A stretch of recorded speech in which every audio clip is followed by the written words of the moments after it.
Sketching and painting in a cafe, in my opinion, is one of the best places to create art when you're traveling. It's a place that gets you out of the hotel or the Airbnb, and you're inside. You're not like dealing with sun and wind and rain. And most cafes these days are just so cute. They're all hip and cozy and comfortable. And I love just how cool I feel when I'm painting in a cafe. I mean, it makes you feel cool, even if you're not like me. You know, I'm just a middle-aged person that wants to paint, but I feel cool, and I think that's cool. But before you go and plunk yourself down at a cafe and paint, there are a few things that you should consider. So in this video, I'm going to talk about 6 of those things so that both you and the cafe have an amazing experience. Today, I'm at Honey Doughnuts and Goodies in Deep Cove, which is this beautiful little community in North Vancouver, British Columbia. This is one of my favorite cafes to come and paint at. And it is also owned by one of my very best friends, Ashifa Saferali. Ashifa has had this place for 30 years, and the donuts are absolutely legendary. Whether you come here and paint or not, if you're in Vancouver, definitely come here and have a donut because it is an experience in its own right. And I was not paid to plug that. I just wanted to share something really awesome. But let's get to the sketching. Through knowing Ashifa, I have learned a few things about what goes on behind the scenes of a cafe and what cafe owners are concerned about. And since I have painted a lot in cafes, I've also become aware of what my own hangups are around it and what concerns me. So this is where I got my list of 6 things. So let's dive in. The first thing I'm going to talk about may seem obvious, but I do feel like it needs to be brought up. And that is, if you're going to go and paint at a cafe, buy something. I know these places are set up for you to just hang out, but it is still a business. And if you think about it, it is pretty amazing that you can just spend $4 and sit and work for a while. You can't even go to a co-work space for that, and this is way more fun. So buy something. I don't know how long people who sit and work in cafes, how long they stay, but I have my own rule of thumb, and that is for every 30 to 60 minutes that I'm at the cafe, I will buy something. So when I first get there, I definitely buy something. I'll buy a cappuccino or a cup of coffee, and then I'll sit down and start painting, and after 45 minutes to an hour, if I still want to stay, I'll go buy a donut or a cookie or something, and I'll keep doing this every hour that I am there.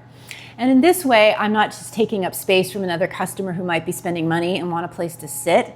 So it's really a win-win situation for everyone. The next thing that I wanted to bring up is the fact that no one cares. Really, no one cares what you're doing.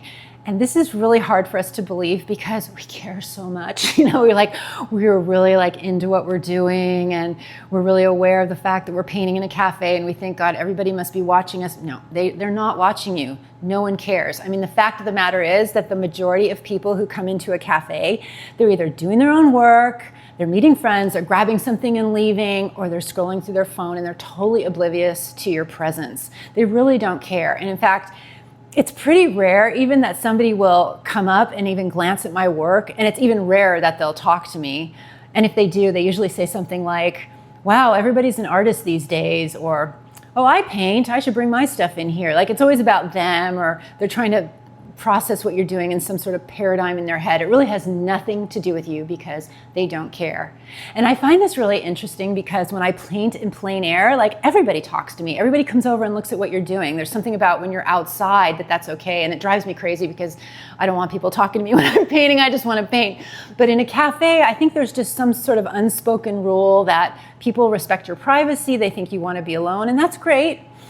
And, they don't care anyway. They're probably so self-absorbed they don't even notice you. And in a way, that's really freeing. So that brings me to my next point, which is the fact that you shouldn't care. Not that you shouldn't care about your work. You should care about your work, but you just shouldn't care the fact that you're actually painting in a cafe because no one else cares. And I know this took me a long time to process because when I first started painting in cafes, I felt really self-conscious, putting my stuff out on the table and the fact that I was painting in public, and I felt just so vulnerable and exposed. And I think, there's this point in every process. I've been painting a long time now, and I realize this process happens every time I do a piece. We start a piece and we feel like really excited and you get those first few colors down and you're getting going. And then there's always this point where you get into the messy middle where you just start to feel like, oh, this isn't working and I'm failing and I'm messing it up and it looks terrible and gosh, everybody must be looking at me. And I always seem to get to that place and I start to go like this and I'm hiding and I realize I'm doing it, like I'm trying to hide my work because I just feel so exposed and vulnerable because I don't want people looking at my work when it's in that stage. But what I know about the messy middle is that if you just plow through and just keep going, eventually those feelings pass and the piece starts to come together and everything works out okay. But when you're in it, you just feel so vulnerable that you don't want people to see it. But you know what? No one cares. And you shouldn't care either. The next thing is when you come to a cafe, come really well stocked. And by that I mean, bring everything, absolutely everything that you're gonna need to work with. Don't rely on, grabbing one of the paper cups at the cafe to use for water to wash your brush or grabbing some of their napkins so you can test colors or dab at your work. Bring everything with you. Bring your rags, bring cups for water, bring all your things because, these things cost a business money. And I know it's not a lot of money, but people do notice it when you're using stuff for your work because they have that stuff out there for people who are buying food or drinks or whatever.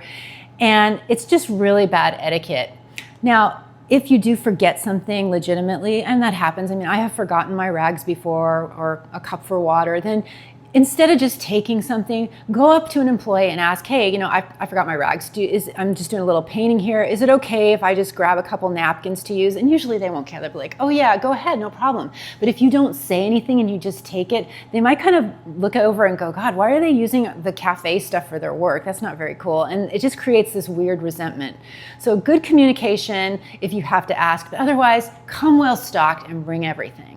And the next thing I wanted to say that's actually related to the last thing is that when you're all done painting, clean up after yourself. We all work in watercolor. I don't think I've ever seen anybody working in oil paints in a cafe. And watercolors are not a big deal. They're non-toxic. They don't stain. But I just think it's really bad form not to wipe up after yourself and then somebody comes over to clean up the table and they find, splashes of cadmium red and French ultramarine blue, and it's getting on their rag, and they may not even know that it'll come out of the rag. It just puts a bad taste in their mouth, and we don't want to leave it like that. We want to be good citizens of travel sketching, so just take the time. It takes 2 seconds to just wipe up anything that might be on the table before you leave. The last thing I wanted to share is just to encourage you to have fun. It is really fun painting in a cafe. I love it. I will a lot of times have photographs on my phone that I'm working from, but it's also fun just to paint things in the cafe like your coffee cup or a donut or something, or just paint the cafe itself. Or, if you like to do portraits, you could paint people in the cafe, although I would ask them first because otherwise they might notice you're staring at them a lot and kind of go, are you painting me? And they may not like it. And so good communication. I would just ask them first. They'll probably say yes and then just forget you're even doing it. I don't know, maybe they'll come see what you're doing before they leave.